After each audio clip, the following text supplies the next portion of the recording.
Assalamualaikum warahmatullahi wabarakatuh. Alhamdulillahirabbil alamin. Wabihi nasta'in wala umuri dunya waddin. Wassalatu wassalamu ala asrofil anbiya'i wal mursalin Sayyidina Muhammadin sallallahu alaihi wasallam. Yang saya hormati Ibu Dwi Sukmanila Syaiska MIS selaku dosen pengampu mata kuliah Haji dan Orientalisme. Dan yang saya banggakan teman-teman seperjuangan dengan saya. Saya Nabila Bilkisti, NPM 2012-11285, Prodi Ilmu Al-Quran dan Tafsir, Fakultas Syariah, Dakwah dan Usuluddin, Universitas IAIN Takengon. Di sini saya akan menjawab pertanyaan-pertanyaan UAS yang telah diberikan oleh Ibu Dwi Sukmanila pada mata kuliah Hadis dan Orientalisme. Nah, soalnya yang pertama yaitu jelaskan secara ringkas biografi para tokoh orientalis yang sudah kita pelajari. Nah, para tokoh orientalis yang sudah kita pelajari itu ada 5 orang. Yang pertama itu ada Ignaz Goldziher, yang kedua Joseph Sachs, yang ketiga Jain Bol, yang keempat Harold Moski, dan yang kelima Nabih Abbott. Nah, yang pertama saya jelaskan yaitu Ignaz Goldziher. Ignaz Goldziher adalah seorang tokoh orientalis yang sangat berpengaruh pada abad 19. Ia berasal dari Hungaria dan ia merupakan keturunan dari Yahudi terpandang dan berpengaruh pada masanya. Ignaz Goldziher sering disebut dengan Bapak orientalis karena pemikiran dan karya-karyanya sering dipakai sebagai rujukan oleh orientalis setelahnya. Ia lahir pada tanggal 22 Juni 1850 di kota Sikishever. Yang kedua yang saya jelaskan yaitu Joseph Sachs. Joseph Sachs ada juga orang yang sangat berpengaruh di dalam para orientalisme. Joseph Sachs merupakan kelahiran Hornburg, Jerman pada tanggal 15 Maret 1902 Masehi. Ia merupakan keturunan dari keluarga yang sangat religius. Ayahnya bernama Edward Sachs, merupakan seseorang yang menganut agama Kristen Katolik dan berprofesi sebagai guru di sekolah luar biasa atau yang kita sebut dengan SLB, dan ibunya bernama Maria Mahor. Pada tahun 1943, ia menikah dengan Louise Isabel Dorothy, yaitu merupakan seorang putri dari Joseph Coleman. Nah, yang ketiga ya saya jelaskan yaitu tentang Jain Bol. Nah, Gauter H. Jain Bol atau yang sering kita sebut dengan Jain Bol adalah seorang ilmuwan yang lahir di Leiden, Belanda pada tahun 1935 Masehi. Nah, kata Jain Bol merujuk pada nama bangsawan yang sudah ada sejak zaman 1629 Masehi. Marga Jain Bol sudah sangat banyak berkontribusi di dalam pendidikan dunia timur atau yang sering kita dengar dengan Oriental Study. Jain Bol menghembuskan nafas terakhirnya pada hari Minggu tanggal 19 Desember 2010 di usianya yang ke-75 tahun. Yang keempat yang saya jelaskan yaitu Harold Moski.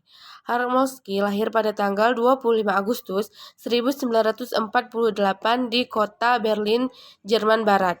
Ayahnya bernama Gunther dan ibunya bernama Bruhald. Moski sejak kecil dididik oleh keluarganya itu untuk menganut agama Kristen Katolik. Moski pernah belajar di Humanistic Academic High School dan ia melanjutkan studinya yaitu membahas tentang perbandingan agama, studi Injil, studi Islam dan lain-lainnya, yaitu di kota Paris ataupun Bonn, yaitu di negara Jerman dan Perancis. Yang kelima yang saya jelaskan yaitu tentang Nabih Abbott. Nabih Abbott adalah seorang wanita yang profesional yang lahir di Mardin, sebelah barat daya Turki pada Januari 1897. Nabih Abbott dan keluarganya sudah terbiasa berpindah-pindah dari tempat ke tempat lainnya, dari negara satu dan negara lainnya. ia mengenyam pendidikannya di Bombay, yaitu di sekolah Inggris yang ada di sana. Selanjutnya ia melanjutkan pendidikannya itu di Universitas Cambridge pada tahun 1915. Pertanyaan kedua yaitu jelaskan teori dari para orientalis yang sudah kita pelajari. Jawabannya, yang pertama itu adalah teori projecting back. Teori projecting back adalah teori proyeksi ke belakang, yaitu maksudnya adalah menganalisis hadis bahwa sebenarnya hadis itu bukanlah dari Nabi Muhammad SAW, melainkan hadis itu adalah perkataan daripada ulama-ulama atau sahabat-sahabat yang ada pada abad kedua dan ketiga Hijriah. Yang kedua yaitu teori common link.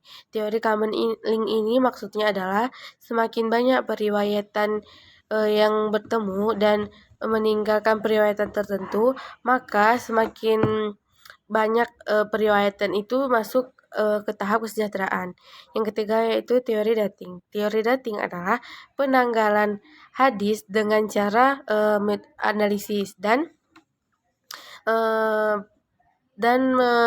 menganalisis jalur periwayatan dengan cara membandingkan variasi teks hadis. Yang keempat yaitu teori explosive isnad. Nah, teori explosive isnad ini adalah